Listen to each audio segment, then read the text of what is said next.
అంటే మీతో ఎలా ఉండేవాడు సార్? ఇప్పుడు మీకు పరిచయం ఉందా? ఎట్లా ఉండేవాడు మీతో? ఆర్టిస్ట్గా పరిచయం ఏ అనుబంధాలు ఏమి ఉండేవి కాదు. ఇంతకుముందు ఈ స్థానంలో అతను ఉండేవాడు యాదవ్, నర్సింగ్ యాదవ్ పోయినాక ఇతనికి ఆ నర్సింగ్ యాదవ్ ఇలాగే ఆ రోజుల్లో బాగా అందరూ ఎక్కడ షూటింగ్ చేసినా సికింద్రాబాద్ ఎక్కడ మార్కెట్ ప్లేస్ ఎక్కడ షూటింగ్ చేయాలా తన మనుషులు అంచెలతోటి పోలీసు ఉన్నా లేకపోయినా పర్మిషన్ కంట్రోల్ చేసి చేయించాడు జనాలని.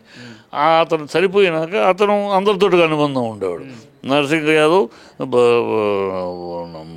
నాలాంటి ఎంతోమంది ఆ రోజులు సినిమా అండగా నిలిచేవాడు, వచ్చేవాడు, అందుకని అతనికి వేషాలు ఇచ్చేవారు, అందరితో అనుబంధంగా ఉండేవాడు. ఇతను అలా అనుబంధం లేదు, తన గ్రూపు తను తప్పితే ఈరోజు అందరితో అనుబంధాలు ఏం లేవు. ఇప్పుడు అనుబంధం ఉన్నప్పుడేనే వస్తారు. పేరు తెలిసినంత మాత్రాన ఆర్టిస్టు చనిపోయడానికి బలోమని వెళ్ళరు. ఎందుకు వెళ్తారు? పరిచయం ఉంటే అనుబంధం ఉంటే వస్తారు. మా ఆర్టిస్ట్ ఒకటి చనిపోయాడు, ఓకే సానుభూతి ప్రకటిస్తారు, సానుభూతి ప్రకటించారు. రాలేదు, డబ్బులు ఇవ్వలేదు, ఇవన్నీ పిచ్చి మాటలు. అంటే ఇక్కడ ఏం చెప్తాను అంటే రెబల్ స్టార్ నుంచి అదే ప్రభాస్ నుంచి కూడా కాల్ వచ్చింది, వాళ్ళ టీం నుంచి డబ్బులు ఇస్తామని చెప్పారు. తీరా చనిపోయిన తర్వాత మళ్ళీ మాట మార్చారు, ఎవరు కూడా కాల్ లిఫ్ట్ చేయాలని మాట్లాడతారు. మార్చలేదు, ఇస్తారని వాళ్ళేం ప్రభాస్ ఇప్పుడు అన్నాడు. ప్రభాస్ వాళ్ళు చెప్తున్నారు, ఎవరో టీం చెప్పారు, ఎవడో బోగస్ మాట ఏదో చెప్తే అసలు కాదయ్యా. మీరు ఇంత సంపాదించుకుని మీరు తగలెట్టుకుని వాళ్ళు ఇవ్వలేదు డబ్బులు మాకు, ఏ పిచ్చి మాటలు. మీకు ఏం అవకాశాలు, బ్రహ్మాండ ఇండస్ట్రీ నీకు మంచి భోజనం పెట్టింది, మంచి అవకాశాలు ఇచ్చింది, అవి తగలెట్టుకుని ఇంకా వాళ్ళు ఇవ్వలేదు వీళ్ళు ఇవ్వలేదని పిచ్చి మాటలు. మీరు బాగుండి బాగా చేసుకుని బతికి అయినా అప్పుడు కూడా ఇంకా సరిపోలేదంటే మీరు మామూలు ఆర్టిస్టులే. ఇతని స్థాయిలో ఉన్న ఆర్టిస్టుల కన్నా ఎంత బాగా సంపాదించాడు. రోజు నెలకి 20 రోజులు షూటింగ్ చేసేవాడు, రోజుకి ₹1,00,000 లెవెల్లో తీసుకునేవాడు. ఏం పిచ్చి మాటలు. సంపాదించి తగలెట్టేసుకున్నాను, నాకు ఇండస్ట్రీ ఇచ్చింది, అన్ని తినమని ఇచ్చింది, కానీ నేను కుప్పలో బారేసుకున్నాను, నాకు మళ్ళీ ఎవరు అన్నం పెట్టలేదంటే పిచ్చి మాటలు కదా ఇది. మీరు చేసుకోవాలి తప్పు, స్వయంకృత అబద్ధం. ఎందుకు రావాలి?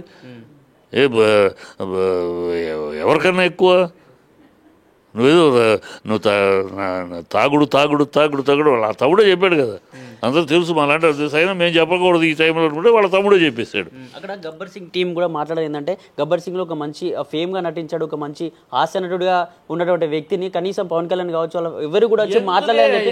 గబ్బర్ సింగ్ టీం అతనితో మాట్లాడిన వాళ్ళే ప్రెస్ మీట్ పెట్టి నాన్సెన్స్. ఎందుకు వెళ్ళాలి? రూలా చట్టమా ఏమన్నా? ఊరిన పిచ్చి రావాలి ఏనా పెద్ద పుడికి ఈ సందర్భంలో మాట్లాడు. ఎందుకు వెళ్ళాలి? ఎందుకు రూలా?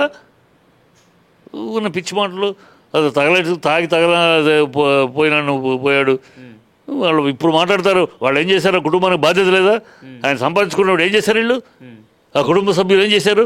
నిలబెట్టుకోవడానికి కంట్రోల్ చేసుకున్నా లేదా? అప్పుడు చేయలేదు. అప్పుడు లేకుండా ఇప్పుడు ఎవరు వాళ్ళ మీద వీళ్ళ మీద మాకు ఇవ్వలేదు ఏంటి మీకు ఇచ్చేది? ఎందుకు ఇవ్వాలి? మీకు ఎందుకు ఇవ్వాలని? మీరు బుద్ధిగా బతికే ఇవ్వాలి. మీరు తందనాలని మీరు నాశనం చేసుకుంటే మీ ఇండస్ట్రీ మీకు నిలబడాలా? Don't non sense.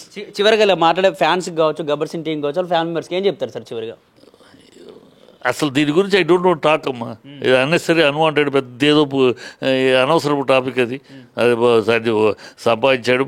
మా ఇండస్ట్రీ అతనికి బాగా అవకాశాలు ఇచ్చింది, అతను చెడగొట్టుకుని పోయాడు. దాని గురించి మాట్లాడటం అనవసరం. ఇండస్ట్రీ ఆనాటి నుంచి ఈనాటి నుంచి సావిత్రి గారి నుంచి కూడా చాలామంది అలా పోయిన వాళ్ళు ఉన్నారు, వచ్చిన అవకాశాలు చెడగొట్టుకుని. వాళ్ళ గురించి ఇండస్ట్రీ పట్టించుకోదు ఎప్పుడు కూడా. అలా హరనాథ్ గారి గురించి పట్టించుకుందా? సావిత్రి గారి గురించి పట్టించుకుందా? కాంతారావు గారి గురించి పట్టించుకుందా? ఎందుకు పట్టించుకోదు? వాళ్ళకన్నా గొప్ప కాదు కైనా ఎందుకు పట్టించుకోదంటే తాగి తమకి జీవితాలు నాశనం చేసుకునే వాళ్ళే పట్టించుకోదు ఇండస్ట్రీ.